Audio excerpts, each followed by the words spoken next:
여러분 안녕하십니까? 양 소장의 Tell Me Something. 자, 드디어 대통령이 바뀌었습니다. 신정부가 출발했습니다.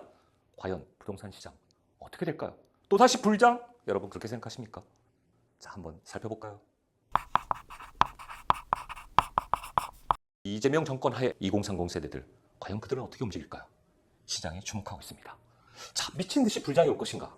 아니면 어떻게 될 것인가? 부동산 가격 결정은 사실 여러 가지 요인들이 있지만 그 중에서 세 가지, 정권의 정책, 그 다음에 부동산의 가격 결정은 사실은 단순한 어떤 정부냐, 어떤 정권이냐가 중요한 게 아니라 여러 가지 복합적인 요인에 의해서 결정됩니다. 실제 상승률이 과거에 보니까 진보 정권이었을 때 그때 30%에서 무려 30, 40%까지 올라갔더라라는 통계가 있었기 때문에 정권별로 그런 차이가 있었구나. 근데 그때마다 그들의 정책이 상당히 서로가 대조적이었기 때문에 이 부분에 대해서 많은 분들이 얘기를 하고 있습니다. 자, 즉각 결정인 3대 요소가 있죠. 자, 뭐겠습니까? 이거 굉장히 중요한 부분들인데요. 자, 금리와 유동성. 어떻게 보면 제일 중요하다고 할 수 있을 것 같습니다. 자, 금리가 낮아지면은 유동성이 풀리죠, 시장에. 돈이 많이 풀리면 다 어디로 갈까요?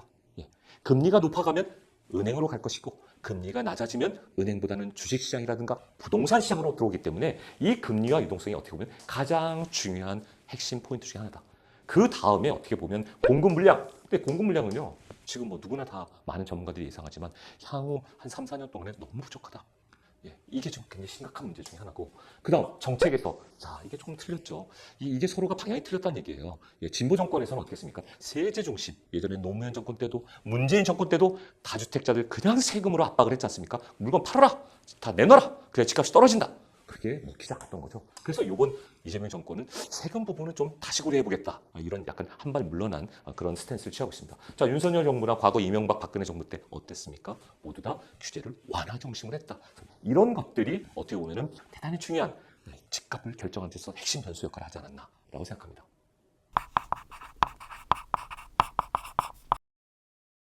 과거 정권을 어떻게 보면 이제 도표화 시켰는데요. 보시겠습니다. 진보 정권일 때 무려 와우, 60% 가까이. 이건 이제 경기도 쪽의 지표를 한 겁니다. 이 오른쪽은 전국 지표고요. 60% 가까이, 또 42%까지. 그래서 진보 정권들이 들어오게 되면 집값이 무지하게 오른다는 말들이 지금 시장에서 나오는 거고요. 전국 수도권 지방을 봐도 마찬가지로 노무현 정권 때와 그 다음에 문재인 정권 때 이렇게 굉장히 가파르게 오르는 이런 모습들을 보이고 있다. 그래서 진보 정권 들어오면 집값이 뛰기 때문에 이제 집을 사야 되는 거 아니냐, 부동산 값이 뛴다, 이런 얘기들이 나오고 있는 겁니다. 보시다시피 과거 진보 정권에서는 항상 뭘 강조했다?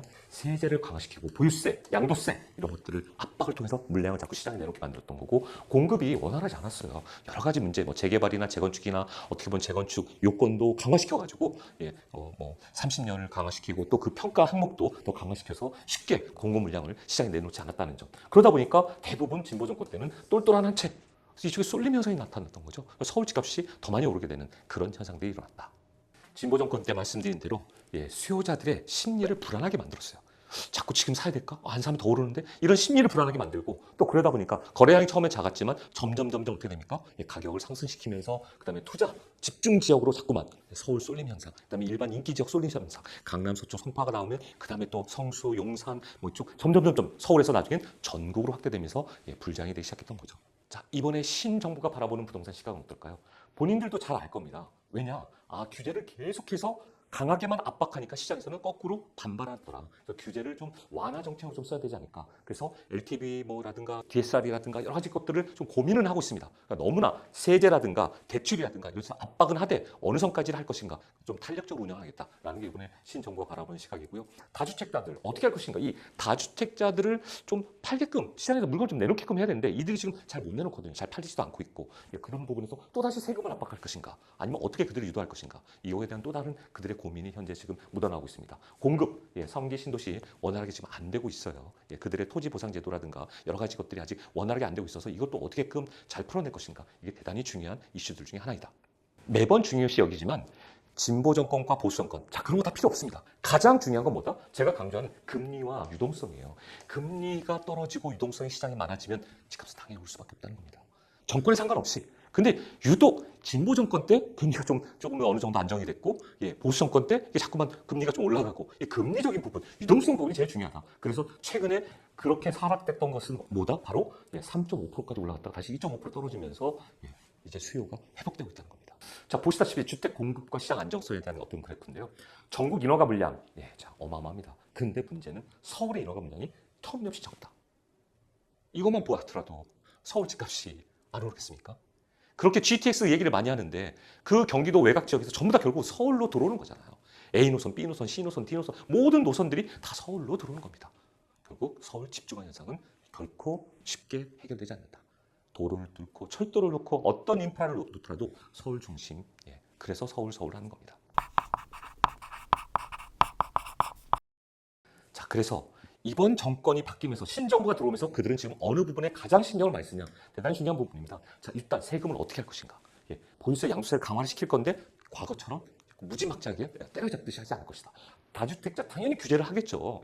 그들의 어떤 진보적인 성향 규제를 합니다. 서민들을 위해서 하다 보니까. 근데 어느 선까지 할 것이냐. 임대차 보호가 이거는 뭐 양쪽에 진보든 보수든 다 중요시하겠죠. 이게 좀 틀리죠.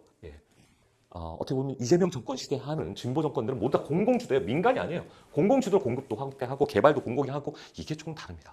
민간이 해야지 사실은 더 원활하게 되는데 뭐든지 관 위주로 하겠다는 게 이 생각이 어떻게 보면 굉장히 중요한 진보와 보수의 차이점인데 이 부분에서 좀 개발이나 어떻게 보면 공급이 원활하지 않을 수 있을 것 같다.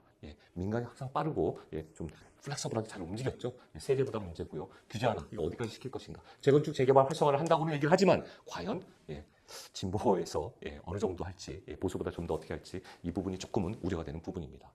그래서 신정부 부동산 주요 변수로는 그들의 정책 방향이 아까처럼 바로 전에 봤던 것들이 어떻게 갈 것인가. 그리고 더욱 중요한 거 제가 항상 강조하는 거 금리. 이 금리가 어떻게 될 것인가. 대단히 중요한 거죠. 유동성이 시장에 많아진다. 유동성이 풀린다. 집값은 올라갑니다. 올라갈 수밖에 없습니다. 근데 지금 2.5%에서 그러면 금리를 올릴까요?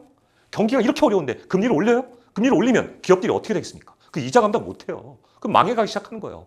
중소기업 망하고 그러면 대기업도 위험해지는 겁니다.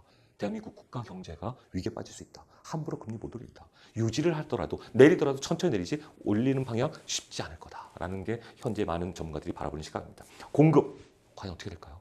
지금 굉장히 심각합니다. 공급 허가도 별로 난 데도 없고 허가를 계속 못 해주고 있고 그러면 나중에 공급 문제 때문에 당연히 불안해질 수밖에 없다. 이러한 상황에서 집값의 흐름을 여러분들이 좀 예의주시 보셔야 될 것 같습니다. 그래서 저는 이렇게 말씀드리고 싶습니다. 제가 지금 계속해서 강조하는 이 금리 분이 가장 중요하고 공급 계속해서 부족하고 이 수도권뿐만 아니라 서울은 더더욱 없어요. 아까 보셨잖아요. 전국적으로 많지만 서울은 터무니없이 많이 부족하다. 정책적인 것은 어느 정도 과거에 어떻게 보면은 받는 교사라고 그러죠. 그들이 그걸 잘 보고 더 이상 실수하지 않게 한 번, 두 번 실수했으면 됐지 세 번까지 실수하겠는가. 자, 부동산 시장의 핵심이에 자, 정권의 촉매자 역할을 하는 것은 그들의 정책 방향성 어떻게 할 것인가. 그래서 기대를 해봅니다. 시장의 기본 원리 제가 아까 얘기했던 수요와 공급 여러분 지켜보셔야 되고 금리와 유동성 반드시 보셔야 된다는 거. 그래서 어떻게 보면 영끌이나 지금 MZ세대들 무조건 사야 된다. 패닉셀 이런 것보다는 뭔가 정보를 유심히 보시고 그들의 정책이나 시장의 흐름을 보신 다음에 결정하는 게 맞다. 그것도 좀 잘 이해가 안 되고 어렵다라는 분들을 위해서 저희가 금요일 날 세미나를 준비하고 있습니다. 그래서 오셔서 이러한 것들에 대한 상세한 설명을 좀 들으시고 내가 어떻게 준비를 해야 될지 정말 집을 사야 된다든가 아니면 내가 뭔가 재테크를 해야 된다든가 뭔가 내가 투자를 하고 싶다라는 분들은 오셔서 상담을 받거나 세미나를 참석하시면 많은 도움을 받으실 거라고 확신합니다. 다음 주 금요일 세미나에 여러분 거기서 현장에서 뵙도록 하겠습니다. 여러분 항상 양 소장이 응원하고 있다는 거 잊지 말아주십시오. 여러분 화이팅입니다.